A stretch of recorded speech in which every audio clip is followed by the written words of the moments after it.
Good morning friends, welcome to my YouTube channel. आज मैं आप लोगों के लिए लेकर आई हूँ वीकली करंट अफेयर सीरीज़, जो कि 2 सेक्शन में बटे हुए हैं। फर्स्ट सेक्शन में आपको one line news 10 one line news मैं लेकर आई हूँ, और सेकंड सेक्शन में मैं मेंस पॉइंट ऑफ व्यू से कुछ टॉपिक्स को सेलेक्ट कर ली हूँ जो वीकली पूरे वीक में जो सबसे ज़्यादा न्यूज़ इशू में रहा है उसे मैं आपके साथ डिस्कस करूँगी, फुल्ली डिटेल में डिस्कस करूँगी जो भी टॉपिक मैं लेके आऊँगी। सो वीडियो को पूरी को कुछ ना कुछ नया देखने को मिलेगा और सीखने को मिलेगा, और वीडियो के एंड में मैं कुछ आपको टिप्स, बेसिक टिप्स भी दूंगी कि किस तरह से इसे आप नोट डाउन करें, और नोट्स मेकिंग में आपको ये हेल्प करेगा। So let's get started. 25 मई टू 31 मई 2020 के वन लाइन करंट न्यूज़ में आपके साथ लेकर आई हूँ। पहला है, देश की अग्रणी कंपनी आईटीसी लिमिटेड ने कोलकाता स्थित पैकेज्ड मसाला विक्रेता कंपनी सनराइज फूड्स के अधिग्रहण की घोषणा की है। सेकंड, 25 मई 1963 में अफ्रीका के 32 देशों ने मिलकर इथोपिया में ऑर्गेनाइजेशन ऑफ यूनिटी की स्थापना की। हॉकी की दुनिया में गोल मशीन के नाम से मशहूर सरदार बलबीर सिंह सीनियर का निधन 25 मई 2020 को हो गया। संयुक्त राष्ट्र सैन्य जेंडर एडवोकेट अवार्ड के लिए दक्षिण सूडान में संयुक्त राष्ट्र मिशन में तैनात भारतीय शांति दूत सुमन गावनी को चुना गया है। फिफ्थ, चीन ने मानव रहित हेलीकॉप्टर का जो AR-500C नाम से विकसित किया गया है एवं 170 किलोमीटर प्रति घंटे की रफ्तार से 5 घंटे तक उड़ान भरने में सक्षम है, उसे विकसित किया गया है। 6, भारतीय मूल के अमेरिकी वैज्ञानिक राजीव जोशी को इलेक्ट्रॉनिक इंडस्ट्री और आर्टिफिशियल इंटेलिजेंस के लिए प्रतिष्ठित इन्वेंटर ऑफ द ईयर पुरस्कार दिया गया है। आईएएफ में पहले लाइट कॉम एयरक्राफ्ट तेजस के FOC नाम से होने वाले इस कार्यक्रम को फ्लाइंग बुलेट का नाम दिया गया है, जो कि कोयम्बटूर के सुलूर एयरबेस में किया गया है। 28 मई को चीन की संसद में हांगकांग को राष्ट्रीय सुरक्षा कानून के दायरे में लाने वाला प्रस्ताव पारित कर दिया गया है। 30 मई 1826 में कोलकाता से हिंदी के पहले समाचार पत्र उदंड मार्तंड का प्रकाशन शुरू हुआ था, जिसका प्रकाशन जुगल किशोर शुक्ल करते थे। और 10वां है आखिरी, आंध्र प्रदेश राज्य ने MSME क्षेत्र को बढ़ावा देने के लिए रीस्टार्ट कार्यक्रम शुरू किया है। आइए सबसे पहले हम शुरुआत करते हैं भारत और चीन के मैप से, ठीक है। तो जिन्हें थोड़ी जानकारी नहीं है कि कहाँ कहाँ क्या है, मैप पे आप गौर मत कीजिएगा, ये खुद से मैंने बनाया है। So India China relation, Bharat चीन संबंध के बारे में हम बात करेंगे आज। तो सबसे पहले ये है हमारे इंडिया का मैप जो ये मैंने बनाया है, आप देख सकते हैं। और ये है हमारा पड़ोसी देश चाइना, जो अभी विवादों में घिरा है। इंडिया और चाइना का रिलेशन के संबंध इतना क्यों बुरा चल रहा है, क्या क्या बातें हैं, तो इसे हम मैप के थ्रू पहले देख लेते हैं कि कहाँ कहाँ कौन कौन ऐसा क्षेत्र है जो सबसे ज़्यादा विवादित है और शुरुआती दौर से ही विवादों में घिरा है। तो 3 सेक्टर ऐसा है जो कि हमारे भारत से चाइना का जुड़ा हुआ है। भारत चीन के साथ टोटल 3488 किलोमीटर 3488 किलोमीटर एक लंबी सीमा साझा करता है। यहाँ से आप देख रहे होंगे, मैंने उसे इन ब्लैक डॉट्स में दिखाया है। 3488 किलोमीटर की एक लंबी सीमा साझा करता है, जो कि 3 सेक्टर में बटे हुए हैं। कौन कौन से वो सेक्टर हैं? तो सबसे पहला है पश्चिमी सेक्टर, यानी कि ये जम्मू कश्मीर का इलाका, जो अभी आप जानते हैं कि ये लद्दाख हो गया है, लद्दाख और जम्मू कश्मीर में बट गया है ये पूरी तरह से JNK में। तो आप ऐसे देख सकते हैं सर, आइए। तो इसे हमें नहीं देखना है, मैंने यहाँ पे इसलिए नहीं ड्रॉ किया ताकि आपको कोई कंफ्यूजन ना हो।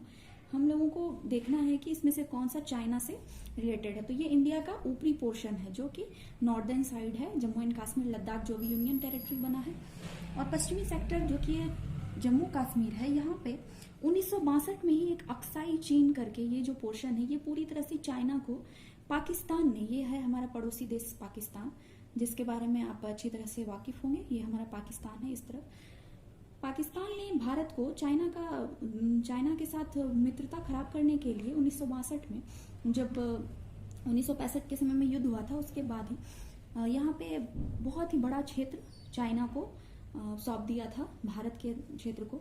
और ये अक्साई चीन जो है वो मैप में आप देखो, जब भी देखेंगे तो ये अक्साई चीन जो है ये चाइना का पार्ट है, इंडिया का नहीं है, जो कि हमारे भारत से ऐसे जुड़ा हुआ है और इस लाइन को लाइन ऑफ एक्चुअल कंट्रोल का नाम दिया गया है, LAC। आप जानते हैं LOC तो इस लाइन को कहते हैं जो भारत और पाकिस्तान के बीच के लाइन है, line of control, and LAC line of actual control जो है वो अक्साई चीन और भारत के बीच का है।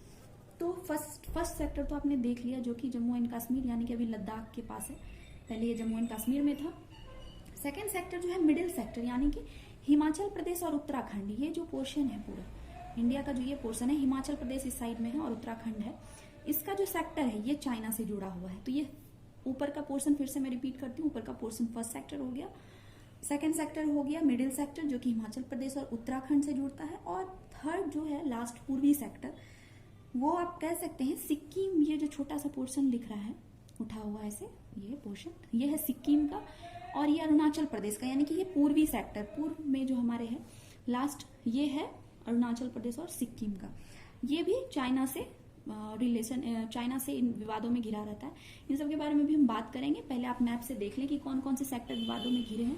एक बार फिर से मैं बता रही हूँ, ये अक्साई चीन का पोर्शन है जो कि अगर आपको क्वेश्चन में आता है कि कौन सा सेक्टर है जो कि जम्मू कश्मीर या लद्दाख से जुड़ा हुआ है, तो आप अक्साई चीन का नाम बता सकते हैं। एक हिमाचल प्रदेश और हिमाचल प्रदेश और उत्तराखंड का जो पोर्शन है ये है मिडिल सेक्टर, और अगर क्वेश्चन आता है पूर्वी सेक्टर से, ईस्टर्न सेक्टर के बारे में, तो आप सिक्किम और अरुणाचल प्रदेश के बारे में बता सकते हैं। इस अकॉर्डिंग भारत और चीन के संबंध को 3 क्षेत्र में बांटकर थोड़ा डिस्क्राइब करके पढ़ेंगे। तो सबसे पहले जो है, अब आप पेपर और पेन को ले लें नोट डाउन करने के लिए। अगर आप नोट डाउन करना चाहते हैं तो नोट डाउन कर लें, और अगर आप वीडियो को पॉज करके इसे ही पढ़ना चाहते हैं तो आप इससे भी समझ सकते हैं। तो सबसे पहले पुराने परिदृश्य को हम देखेंगे, और दूसरा सेकेंड पार्ट जो है वो वर्तमान परिदृश्य, और थर्ड जो भी विवादित कारण, जिन कारणों से घिरा हुआ है ये मैटर, उसके बारे में हम पढ़ेंगे। तो सबसे पहले पुराने परिदृश्य को देखते हैं कि क्या क्या मैटर ऐसे शुरुआती दौर से चलते आ रहे हैं। तो भारत से सबसे पहला पॉइंट जो है वो बौद्ध धर्म का प्रचार प्रसार हर जगह पे, और चीन की भूमि पे भी बहुत हुआ था, और भी देशों में होते रहा है। तो चीन के लोगों ने बौद्ध धर्म की शिक्षा ग्रहण करने के लिए नालंदा विश्वविद्यालय, आप नाम जानते हैं, और तक्षशिला विश्वविद्यालय को चुना था। चीन के लोग बौद्ध धर्म की शिक्षा ग्रहण करने के लिए यहाँ आते थे हमारे भारत में, और इस तरह से दोनों के बीच संबंध जुड़ने लगा। तो सबसे पहला पॉइंट है भारत से बौद्ध धर्म का प्रचार प्रसार। सेकेंड पॉइंट मैंने लिखा है पंचशील सिद्धांत। यह है पंचशील सिद्धांत। वर्ष 1954 के जून माह में पंचशील सिद्धांत भारत, चीन और म्यांमार में अपनाए गए थे। ये पंचशील सिद्धांत क्या है? तो पंचशील सिद्धांत को मैं थोड़ा शॉर्ट में बताना चाहूंगी। पंचशील सिद्धांत में 5 सिद्धांत अपनाए जाते हैं, जिसमें सबसे फर्स्ट पॉइंट है एक दूसरे की प्रादेशिक अखंडता और प्रभुसत्ता का सम्मान करना, यानी कि एक दूसरे के जो भी आपके क्षेत्र हैं उन लोगों का सम्मान करना। सेकेंड है एक दूसरे के विरुद्ध आक्रामक कार्यवाही नहीं करना, किसी तरह की युद्ध की घोषणा नहीं करना। थर्ड है एक दूसरे के आंतरिक विषयों में हस्तक्षेप नहीं करना, आपके इंटरनल जो भी प्रॉब्लम्स हैं उसमें उन्हें हस्तक्षेप करने का कोई अधिकार नहीं होगा। फोर्थ है समानता और परस्पर लाभ की नीति का पालन करना, और सबसे लास्ट जो सिद्धांत होता है वो होता है शांतिपूर्ण सहअस्तित्व की नीति में विश्वास रखना। तो ये पंचशील सिद्धांत का पालन भारत तो हमेशा से करते आया है, लेकिन चाइना ने इसे हमेशा ही तोड़ने की कोशिश की है, क्योंकि वो शुरुआती दौर से ही बहुत ही चालाक प्रवृत्ति कर रहा है, और भारत से अपने फायदे के काम को निकालकर बाकी उसके साथ कोई भी मित्रता नहीं रखना चाहता है। तो पंचशील सिद्धांत का भी पालन भारत के द्वारा किया गया, उनके द्वारा बिल्कुल नहीं किया गया, लेकिन 1954 में ये सिद्धांत अपनाया गया था। फिर आगे हम बात करते हैं पाकिस्तान चीन मित्रता की। तो पाकिस्तान आप जानते हैं जैसा कि 1965 के बाद, युद्ध के बाद पाकिस्तान अलग हो गया था हमारे भारत से। तो 1965 के बाद से पाकिस्तान ने भी फायदा उठाने की कोशिश की है। मैप में आपने देखा हमारे इस साइड पाकिस्तान है, लेफ्ट में, और राइट में चाइना है। तो 1965 के बाद पाकिस्तान ने ये सोचा कि क्यों ना ऐसे भारत से शत्रुता मोल लेने के लिए चाइना से रिलेशन बनाया जाए। तो इस तरह पाकिस्तान और चीन के बीच एक मित्रता का संबंध बनने लगा। आगे हम बात करते हैं फोर्थ पॉइंट पे, पोप का 2600 वर्ग चीन को सौंप दिया गया, यानी पाकिस्तान ऑक्यूपाइड कश्मीर। इसके बारे में भी आप जानते हैं कि हमारे भारत का बहुत सारा क्षेत्र जो है वो पाकिस्तान के द्वारा ऑक्यूपाइड कर लिया गया है कश्मीर में, जो कि 2600 वर्ग किलोमीटर जो है उसने चीन को अपने मित्रता के रूप में सौंप दिया था। ये भी युद्ध के बाद की बात है। यहाँ मैंने लास्ट पॉइंट में लिखा है 1962 का एक पक्षीय युद्ध विराम की घोषणा कर दी गई।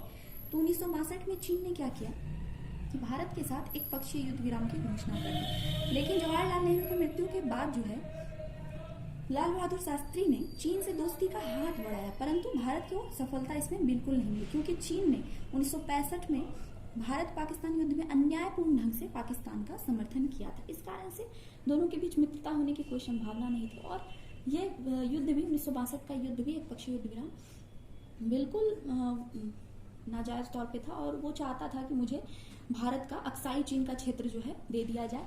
तो एक संधि के बाद जो है 1962 में अक्साई चीन, जो मैंने आपको मैप में दिखाया, वह क्षेत्र चाइना को दे दिया गया भारत के साथ। तो इस तरह से पुराने परिदृश्य बहुत ही मिलते जुलते थे, कुछ शत्रुता थी, कुछ मित्रता थी।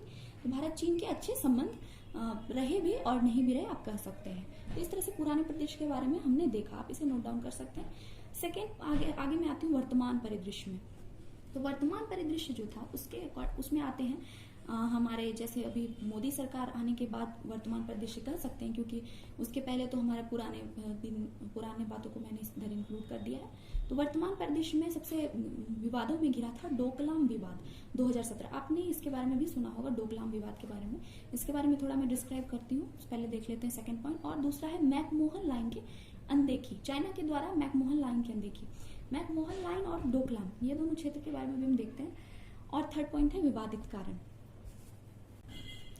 डोकलाम विवाद 2017 के बारे में हम थोड़ा डिटेल में पढ़ते हैं, क्योंकि ये थोड़ा एग्जाम पॉइंट ऑफ व्यू से आपको मदद कर सकता है कि कहाँ हुआ, क्या हुआ। छोटे छोटे पॉइंट्स हैं, आप इसे नोट कर सकते हैं। तो डोकलाम विवाद जो है वो 2017 में न्यूज़ में आया था। और यह डोकलाम जो है ये एक क्षेत्र है जो कि एक ट्राई जंक्शन पे है, आप इसे ट्राई जंक्शन पे मान सकते हैं, जो कि भारत, चीन और भूटान देश की सीमा के पास मिलता है। ठीक है, हमें याद रखें, भारत, चीन